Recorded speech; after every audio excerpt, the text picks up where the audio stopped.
International markets के बारे में बात करेंगे और उन इंटरनेशनल मार्केट्स की वजह से इंडिया के ऊपर क्या असर पड़ता है, उनकी टाइमिंग्स की वजह से क्या इंडिया के ऊपर असर पड़ता है और उसका हमको कैसे फायदा या फिर नुकसान देखने को मिलता है, उसकी चर्चा करेंगे। इससे पहले ये जान लेते हैं कि स्टॉक मार्केट की जो शुरुआत है वो कब हुई थी। स्टॉक मार्केट की शुरुआत 1610, जो आज का हम स्टॉक मार्केट देख रहे हैं, उसकी शुरुआत हो गई थी, जहाँ पे फर्स्ट जो स्टॉक था वो था डच ईस्ट इंडिया कंपनी का स्टॉक था, जिसने सबसे पहले ट्रेड किया था और इसका भांडा फूट गया था 1637 में। उस स्टॉक मार्केट का क्रैश भी देखने को मिल गया था। एक बड़ी ही फेमस कहानी है ट्यूलिप बल्ब की।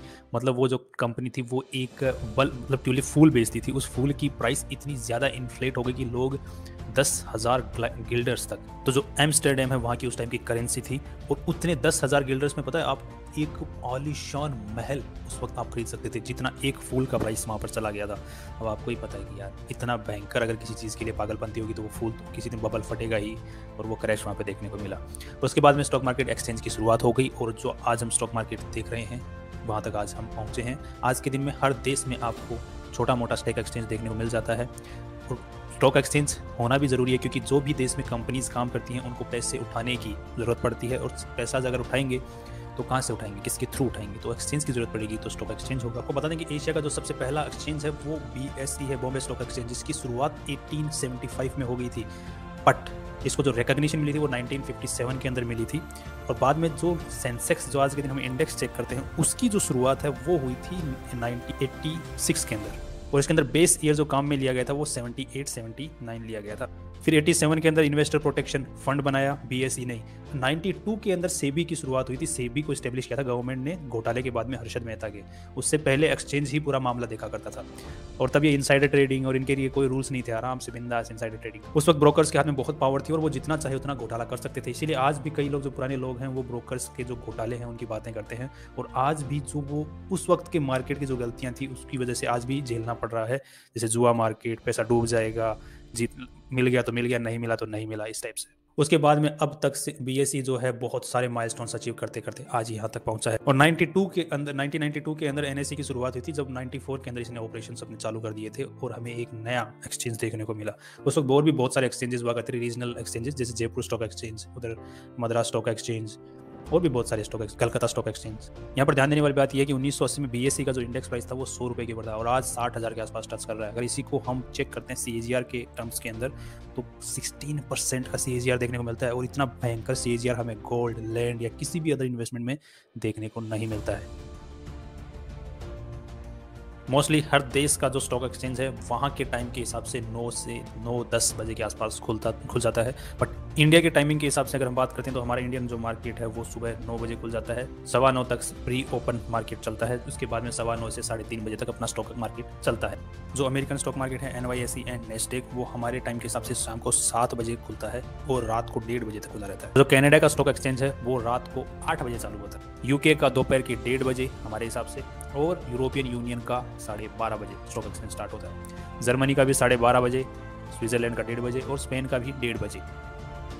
इसी टाइप से ऑस्ट्रेलिया का हमारा सुबह 5:30 बजे स्टार्ट हो जाता है हमारे हिसाब से, जब हमारी आंखें खुल रही होती है। जापान का भी 5:30 बजे, Hong Kong 6:45, China 7, Taiwan 6:30, south Korea 5:30, और इंडिया का 9:15।